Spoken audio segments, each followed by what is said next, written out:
दोस्तों, मेरा नाम है संजय कपूर। मैं पेशे से पत्रकार हूँ। पिछले 30-35 सालों से हर तरीके की खबरों को कर रहा हूँ। काफ़ी समय से मैं विदेशी मामलों में भी काफ़ी दखल दे रहा हूँ। करीब 45-50 मुल्कों में घूम चुका हूँ। काफ़ी इलाके जहाँ पे युद्ध हो रहा है, वहाँ पर मैं जा चुका हूँ, चाहे ईरान हो, चाहे मिडल ईस्ट हो, मेरा काफ़ी अनुभव है। तो मैं जो भी बात कर रहा हूँ, अनुभव के आधार पे कर रहा हूँ।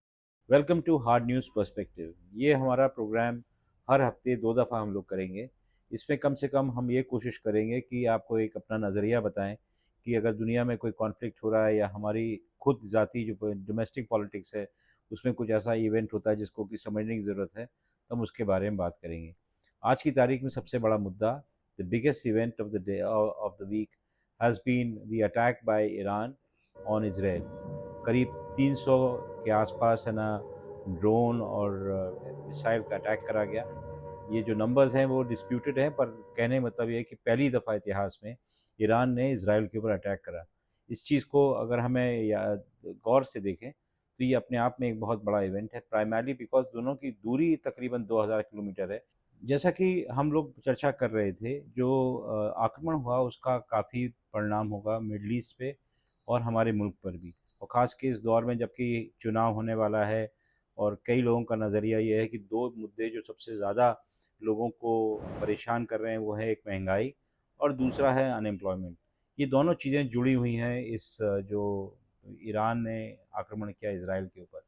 मैं बताना चाहूँगा कि कैसे जुड़ी हुई हैं। अगर आपको याद हो तो इज़राइल और हिंदुस्तान के बीच में एक समझौता हुआ था कि वो तकरीबन 1 लाख और डे 2 लाख के बीच में उम्मीद कर रहा था कि हिंदुस्तानी वहाँ पे जाएँगे और वो लोग रिप्लेस करेंगे तमाम पैलेस्टीनियंस को जो कि वहाँ पे काम करते थे। पैलेस्टीनियन से वहाँ पर एक बहुत बड़ा एक वो लोग युद्ध में जुड़े हुए हैं। तो 7 अक्टूबर को काफ़ी बर्बादी हुई। गाज़ा पे अटैक करा इज़राइल ने और तकरीबन 33,000 लोग मारे जा चुके हैं, जिसमें 13,000 बच्चे, और वो युद्ध ख़त्म होने के नाम नहीं ले रहा है। अगर ईरान की इससे लड़ाई हुई और ईरान इसमें पूरी तरीके से इन्वॉल्व्ड है, तो उसका मुख्य कारण ये है कि जो फ़िलहाल आज के कुछ महीनों से वो है गाज़ा में जो युद्ध चल रहा है इज़राइल और पैलेस्टीनियन फोर्सेस के साथ। तो ये अपने आप में बहुत जटिल मुद्दा है। और इसमें सबसे जो बड़ी बात यह है कि इसमें अमेरिका का पूरा पूरा हाथ दिखाई पड़ता है, क्योंकि देखने की बात तो यह है कि सिर्फ इजराइल ही इसमें इन्वॉल्व है, परंतु बिना अमेरिकी शह के ये जो पूरी लड़ाई है अपने आप में कंप्लीट नहीं होती। We'll also discuss developments in the Middle East, including our shared support for a ceasefire and a hostage deal, and urgent efforts to deal with the humanitarian crisis that exists in Gaza. We also want to address the Iranian threat to launch a significant, they're threatening to launch a significant attack on Israel. As I told Prime Minister Netanyahu, our commitment to Israel's security against these threats from Iran and its proxies is ironclad. Let me say it again, ironclad. We're going to do all we can to protect Israel's security. जो US है उसने बम एक हाथ से दिए हैं और दूसरे हाथ से वो बात करते हैं जैसे कि है ना सप्लाईज देनी है, रिलीफ देनी है। कुछ हद तक तो वेस्टर्न मीडिया ने भी इसकी जो हिपोक्रेसी है, एक जो दोगला जो ज़ुबान की बात हो रही है, उसके बारे में भी चर्चा करी है। परंतु ये हिंदुस्तान तक ही सीमित नहीं है हिपोक्रेसी, ये दुनिया भर में हर तरीके के जो डिप्लोमेसी है उसमें दिखाई पड़ती है। इसका सबसे ज़्यादा प्रभाव मिडल ईस्ट पे तो पड़ेगा ही, क्योंकि ये पहली दफ़ा ऐसा हुआ है कि ईरान ने इज़राइल के ऊपर अटैक करा है। अमेरिका का एयरक्राफ्ट कैरियर है मिडल ईस्ट के अंदर, वो तकरीबन वही बातें करता है जो कि अमेरिका चाहता है। चाहे अकड़ जो भी हो, पर बिना अमेरिकी मदद के इज़राइल की कोई हैसियत नहीं है। Last night, a defensive coalition of Israel and its international partners successfully thwarted a large-scale attack from Iran. Was met with the aerial operational, technological, and intelligence superiority of a united defensive coalition of international allies led by the United States together with Great Britain, France, and other partners in the region. उसी तरीके से अगर Iran ने attack कराया तो इसका मतलब वो चेतावनी दी अमेरिका को कि हम आपकी जो दादागिरी है इस इलाके में ज़्यादा समय तक बर्दाश्त नहीं करेंगे। इसका एक मुख्य कारण ये भी हो सकता है कि अब ईरान भी न्यूक्लियर केपेबल हो गया है। अगर उन्होंने ये दिखाई है, प्रोग्रेस दिखाई है कि तकरीबन 200 या 300 ड्रोन भेजें तकरीबन 2000 किलोमीटर दूर इसराइल में, तो आप सोच सकते हैं कि उनकी जो कैपेबिलिटी है उस माहौल में, जबकि उनके खिलाफ कई सारे सैंक्शंस लगे हों, वो कितनी ज़्यादा है। और वाकई अगर उनको न्यूक्लियर बॉम्ब मिल गया तो इसका मतलब ये है कि इसके ऊपर अगर यूएस अटैक करना चाहेगा या जो भी करना चाहेगा तो उनको कई दफ़ा सोचना पड़ेगा। यूएस को इस बारे में शायद कुछ हद तक एहसास है, तो बार-बार वो इज़राइल के ऊपर संयम बरतने को कह रहे हैं। परंतु मैं आपको एक चीज़ बताना चाहूँगा कि इज़राइल वो सब करता है जो लोग बाग उम्मीद नहीं करते। अगर आप यहाँ के जितने भी कूटनीतिज्ञ हैं या स्ट्रेटेजिक एक्सपर्ट से बात करेंगे, तो जो सबसे बड़ी ताकत है इज़राइल की, वो उसकी अनप्रेडिक्टेबिलिटी है। अगर वो कह रहे हैं कि वहाँ पे अटैक नहीं करेंगे, तो आप उसे लिखवा के रख लीजिए, अगले दिन अटैक करेंगे। तो इसलिए वो अपने आप में एक बड़ी ताकत बने हुए हैं, क्योंकि वो अमेरिका पे भी दबाव डालते हैं, क्योंकि वहाँ की जो डोमेस्टिक पॉलिटिक्स है उसमें काफ़ी उनका ज़ोर ज़बरदस्ती चलती है। उनकी एक संस्था है आईपैक ज्यूज़ की, जो कि वहाँ की राजनीति को काफ़ी हद तक इन्फ्लुएंस करती है। तो ये सब कई सारे मुद्दे हैं जो कि आने वाले दिनों में इनका जो अपने आप को अभिव्यक्त करेंगे।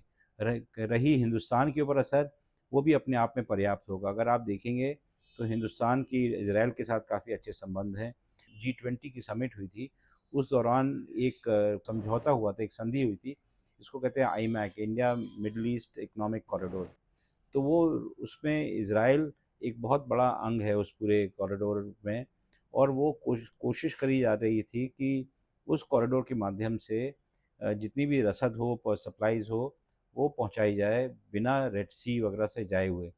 तो अब की बार जो सबसे बड़ा जो अड़चन इज़राइल के लिए पैदा हुई है, वो है सप्लाई, जो कि रेड सी के माध्यम जाती भेजी जानी थी। क्योंकि यमन के जो हूथीज़ हैं, उन्होंने इज़राइल के ऊपर काफ़ी अटैक करे और कोशिश करी कि जो सप्लाई लाइन्स हैं उसको डिस्टर्ब कर दें। परंतु जो नया रास्ता बना है या उसके इर्द-गिर्द जो बनाया है, उसके माध्यम से इज़राइल के पास रसद पहुँच रही है।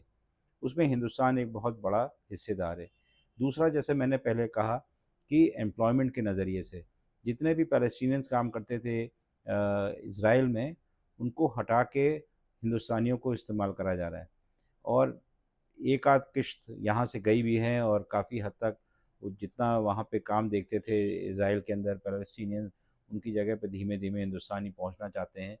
परंतु स्थिति वहाँ पे इतनी डावाडोल है कि हिंदुस्तानी सरकार को जैसे ही अटैक हुआ ईरान का इज़राइल के ऊपर, तो एक एडवाइज़री देनी पड़ी कि हिंदुस्तानी कोई वहाँ पे नहीं जाएगा। तो ये अपने आप में एक बहुत बड़ी समस्या पैदा कर देती है, क्योंकि यहाँ पर हिंदुस्तान में 2 सहारे थे कि या तो नौकरी हिंदुस्तान में दो या नौकरी हिंदुस्तान के बाहर दो। अगर बाहर के रास्ते भी बंद होते दिखाई पड़ रहे हैं, तो ये समस्या और भी गंभीर होगी, और चुनाव के अंदर ये मुद्दा और गंभीर बन सकता है। दूसरा अहम मुद्दा है जिसके ऊपर ये जो युद्ध है उसका प्रभाव पड़ेगा, वो है महँगाई पे। और महँगाई पे कैसे? तो उसमें ये है कि अगर तेल के दाम बढ़ते हैं इस पूरे क्राइसिस की वजह से, तो सरकार के ऊपर दबाव और भी बढ़ सकता है, बीजेपी के ऊपर दबाव बढ़ सकता है। क्योंकि बार-बार अगर आप सोशल मीडिया पे जाएँ तो आपको ये लगेगा कि सबसे प्रमुख कारण जो है इनकी समस्याओं का, सरकार का, वो है महँगाई। जैसे मैंने पहले बताया, अनएम्प्लॉयमेंट तो है ही, उसके बारे में हम लोग ज़िक्र कर चुके हैं। परंतु महँगाई, और महँगाई की जो बुनियाद है वो है ऑयल प्राइसेज़।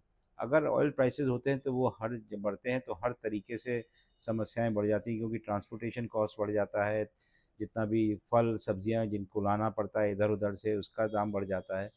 तो वहाँ पे एक समस्या खड़ी दिखाई पड़ती है। हमने पिछली बार जब यूक्रेन का युद्ध हुआ, उस समस्या से हम लोग निकल पाए, क्योंकि रूस सप्लाई कर रहा था ऑयल।